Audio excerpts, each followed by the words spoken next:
¿Por qué Juan el Bautista y no otro? El ángel Gabriel lo anunció antes de su nacimiento, diciendo que sería grande delante del Señor. Su vida fue moldeada por Dios mismo para ser el precursor del Mesías. En los días en que el silencio del cielo parecía haberse extendido sobre la tierra, cuando la profecía había callado durante siglos y el pueblo de Israel vagaba en la sombra del dominio romano, una voz comenzó a resonar en el desierto de Judea. No era la voz de un rey ni de un sacerdote. Era la voz de un hombre vestido de piel de camello, ceñido con un cinto de cuero, cuyo alimento era miel silvestre y langostas.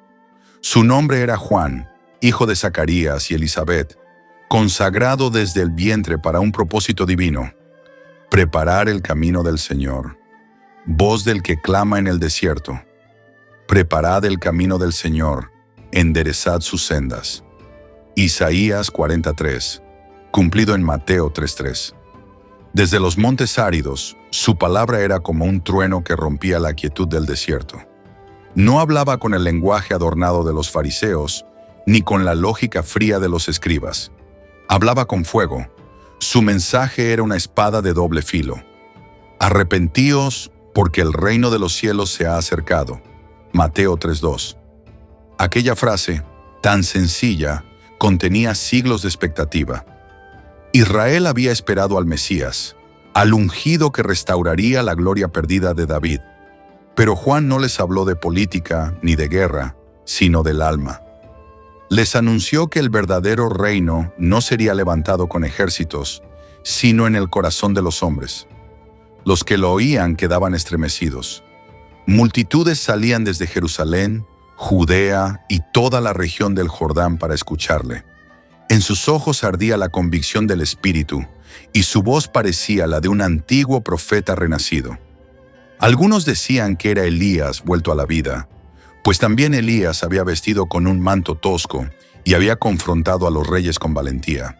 Y así era. El ángel había anunciado a su padre Zacarías que su hijo iría delante del Señor con el espíritu y el poder de Elías. Lucas 1:17.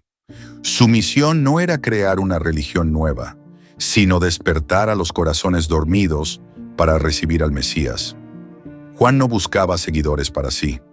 No edificó templos, no aceptó riquezas, no pidió títulos.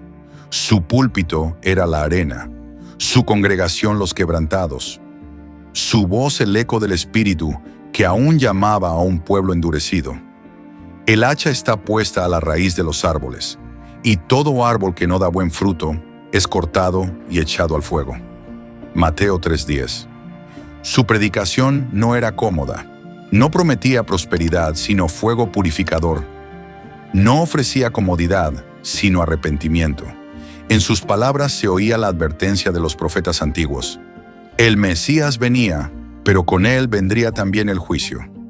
A orillas del Jordán, las aguas se convirtieron en testigo de una renovación espiritual. Juan no inventó el bautismo, pues los judíos ya practicaban lavamientos rituales, pero el suyo tenía un significado más profundo. No era un símbolo externo de pureza, sino una confesión pública del alma. Los que descendían al agua reconocían que necesitaban ser limpiados, no por tradición, sino por conversión. Confesaban sus pecados y eran bautizados por él en el Jordán. Marcos 1:5. Cada inmersión era una promesa: dejar atrás la vieja vida y esperar al que traería el perdón verdadero. Cuando los fariseos y saduceos vinieron a observarlo, tal vez buscando reconocimiento o apariencia, Juan los confrontó sin temor. «Generación de víboras, ¿quién os enseñó a huir de la ira venidera? Haced pues frutos dignos de arrepentimiento». Mateo 3:7-8. Aquel grito no era de desprecio, sino de advertencia. La religión sin conversión era para él un sepulcro pintado. Sabía que el Mesías vendría a separar el trigo de la paja, y por eso preparaba al pueblo no con rituales, sino con verdad. El poder de Juan no provenía de la política ni del templo, sino de lo alto. Desde su nacimiento, el Espíritu Santo había reposado sobre él. Zacarías, su padre, lo había profetizado diciendo: «Y tú, niño, serás llamado profeta del Altísimo. porque irás delante del rostro del Señor para preparar sus caminos. Lucas 1:76. Su autoridad espiritual era tan evidente que incluso los soldados y los recaudadores acudían a él preguntando: ¿qué haremos? Y Juan respondía con sabiduría divina: el que tenga 2 túnicas, reparta con el que no tiene, y el que tenga que comer, haga lo mismo. Lucas 3:11. A los publicanos les ordenó no cobrar más de lo justo, y a los soldados no extorsionar ni oprimir. Su mensaje tocaba la moral, la justicia y la humildad.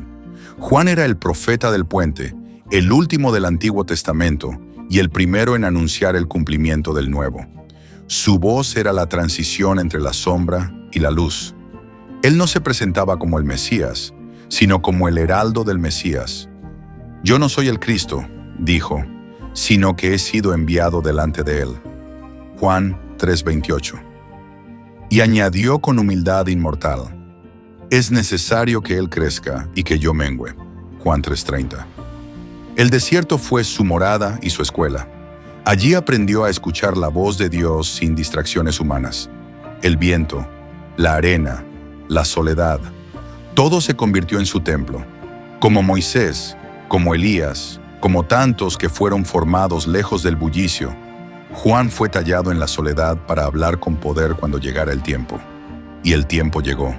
El Espíritu le reveló que el Mesías estaba entre ellos, aunque aún no lo conocía.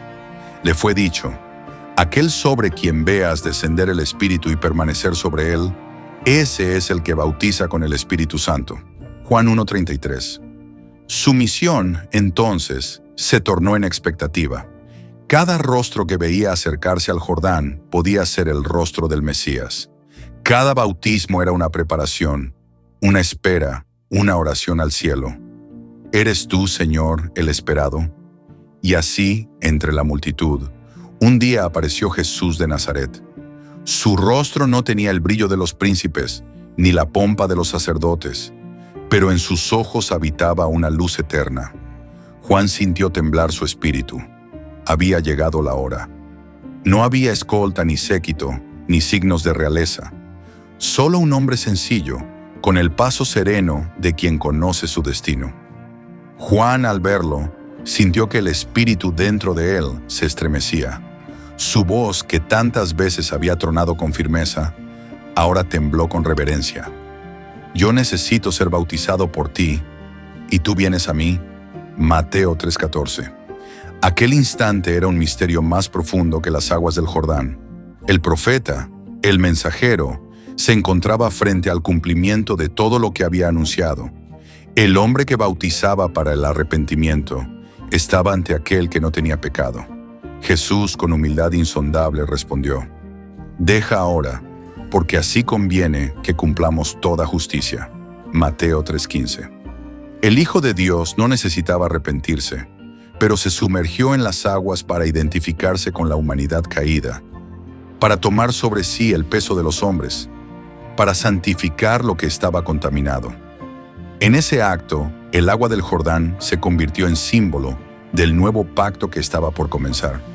Juan lo tomó de las manos, lo guió al río y el Mesías se hundió bajo las aguas. En ese momento, el cielo, que por siglos había guardado silencio, se abrió, y el Espíritu de Dios descendió como paloma, posándose sobre él.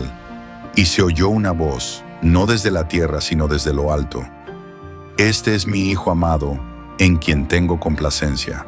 Mateo 3:17. El misterio del bautismo se reveló en ese instante.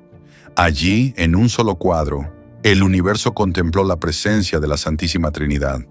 El Padre hablando desde el cielo, el Hijo en las aguas del Jordán, el Espíritu Santo descendiendo como paloma.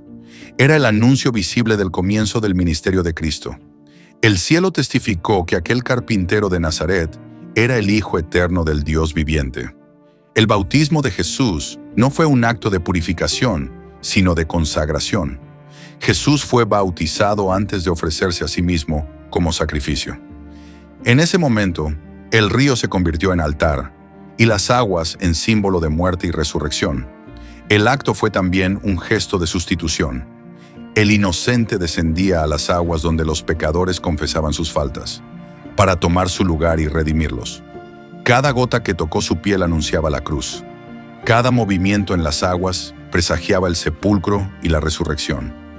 Aquel que no conoció pecado, por nosotros fue hecho pecado, para que nosotros fuésemos hechos justicia de Dios en él. 2 Corintios 5:21. Y así, lo que para muchos fue un simple rito, para el cielo fue el inicio del plan de redención. Juan había preparado el camino. Ahora el camino mismo se había presentado ante el mundo. Juan había esperado este momento toda su vida. Desde el vientre de su madre, cuando saltó al sentir la presencia del Mesías en el vientre de María, su espíritu había reconocido al Salvador. Lucas 1:41. Ahora lo veía cara a cara, y en su corazón comprendía que su misión llegaba a su clímax.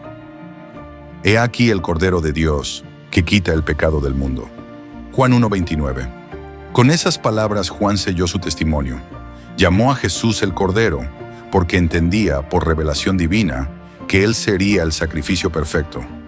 En el Jordán, la sombra del Calvario ya se proyectaba. El pueblo que escuchó esas palabras no comprendió del todo.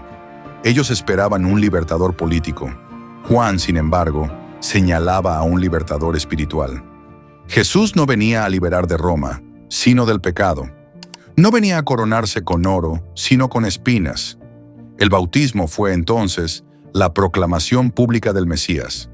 El Padre lo declaró, el Espíritu lo confirmó y el profeta lo señaló. 3 testigos celestiales en la orilla del río, marcando el comienzo del ministerio más grande de todos los tiempos.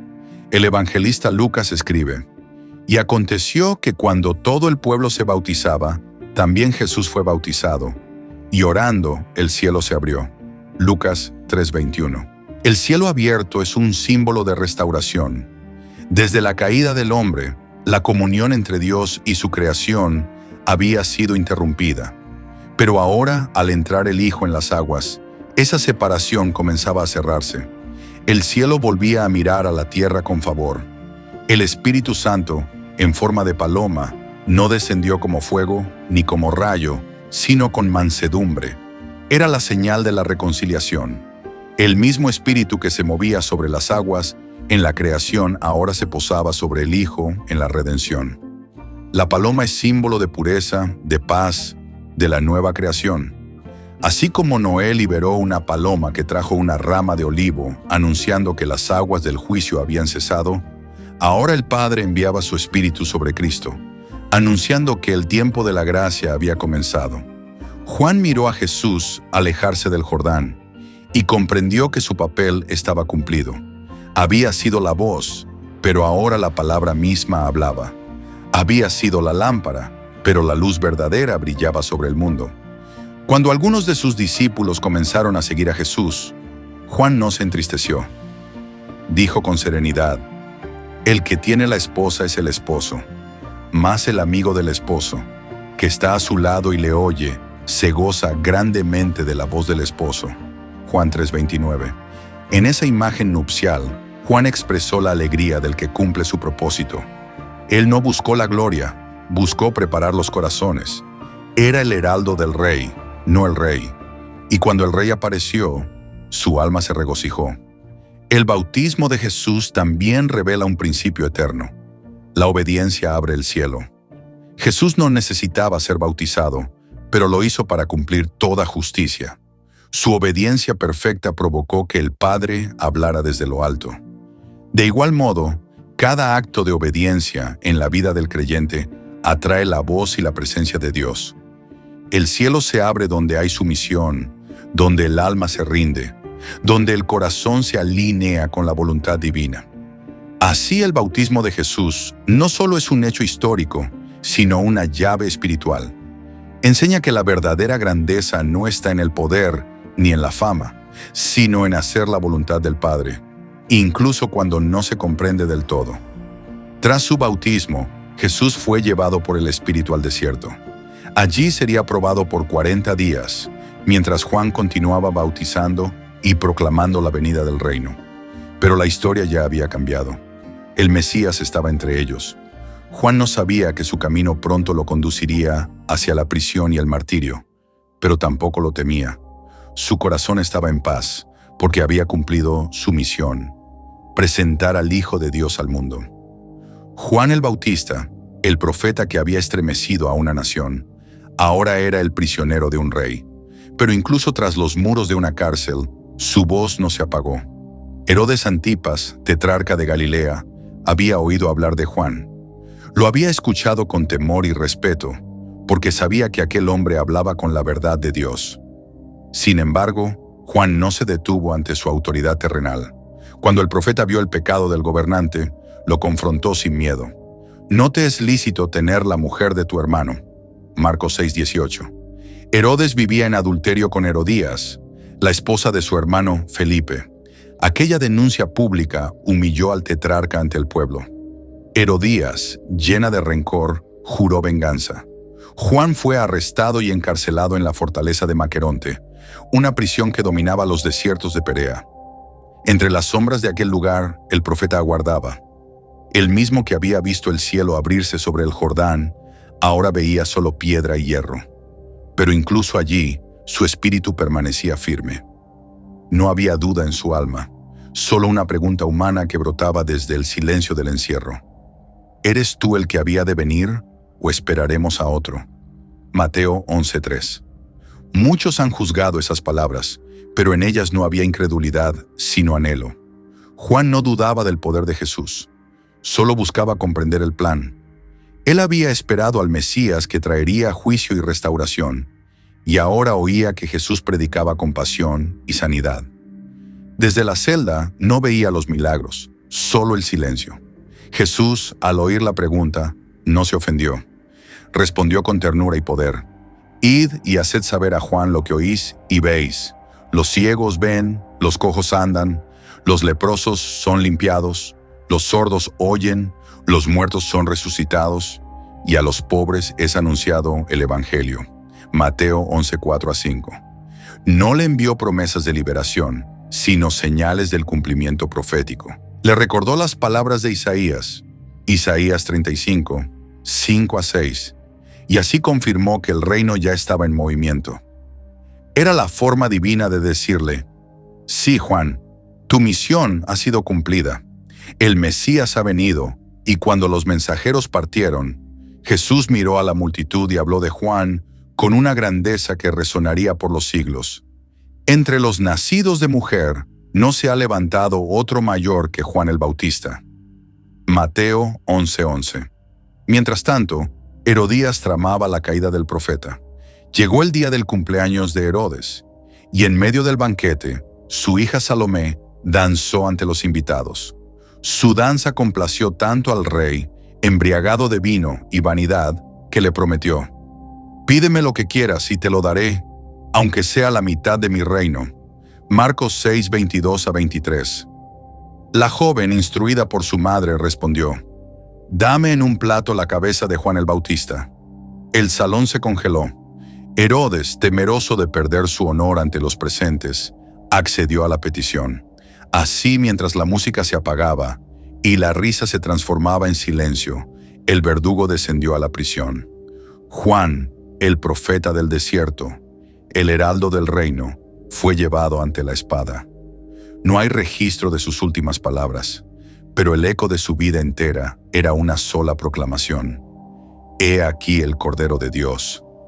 La hoja cayó y la tierra tembló ante el martirio del último profeta del antiguo pacto.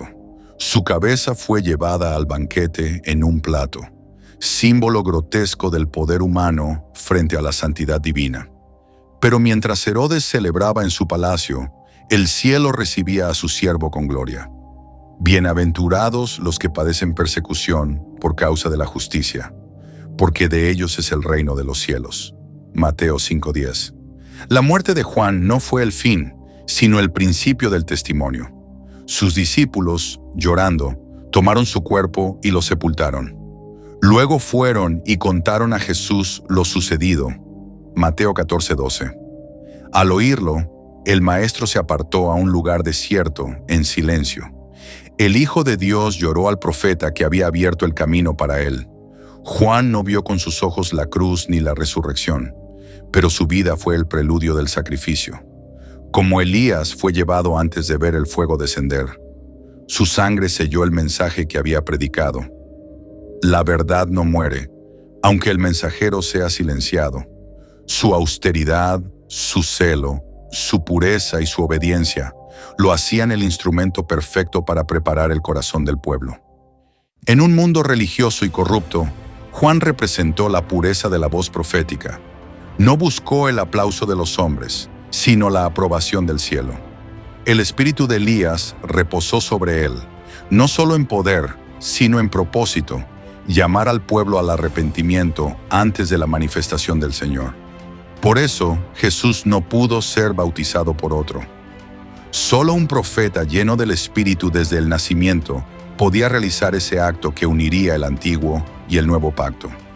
El Jordán fue el punto de encuentro entre la ley y la gracia, entre el mensajero y el mensaje, entre el último profeta del Antiguo Testamento y el cumplimiento de todas las promesas.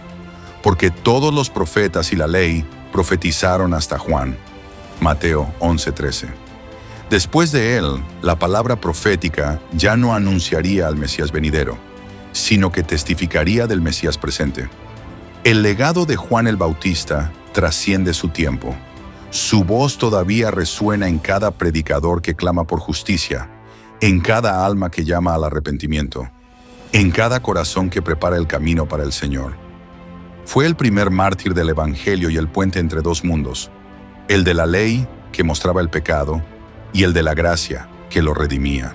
Su valentía frente al poder corrupto es un recordatorio eterno de que la verdad divina no se negocia. Su humildad frente al Cristo es una lección de que el siervo no busca su propia gloria, sino la del Maestro. Juan enseñó que no hay grandeza sin renuncia, ni victoria sin entrega. Su vida fue una parábola viva del reino, breve en duración, pero inmensa en propósito. En cada generación, el espíritu del Bautista sigue clamando: preparad el camino del Señor, porque Juan no solo anunció a Cristo, lo reveló. No solo habló de arrepentimiento, lo encarnó. Y no solo señaló al Cordero, dio su vida por la verdad del Cordero. Después de su muerte, hubo silencio. Pero aquel silencio fue distinto. Ya no era el silencio de un cielo distante, sino el silencio previo a la plenitud de la redención. Juan había cumplido su parte, y el Mesías continuó el camino hacia el Gólgota. En las orillas del Jordán, las aguas seguían fluyendo, recordando cada vez que alguien se bautiza, cada vez que una vida se rinde a Cristo, el eco de aquella voz vuelve a escucharse en la eternidad. Enderezad las sendas del Señor, el reino de los cielos se ha acercado. Yo soy la voz que clama en el desierto, preparad el camino del Señor. Juan 1:23. Y el espíritu de esa voz sigue clamando hoy, recordándole al mundo que el desierto no es el final, sino el lugar donde Dios comienza a hablar. Activa tu fe, comparte la palabra y suscríbete para seguir escuchando las voces que el tiempo no ha podido silenciar.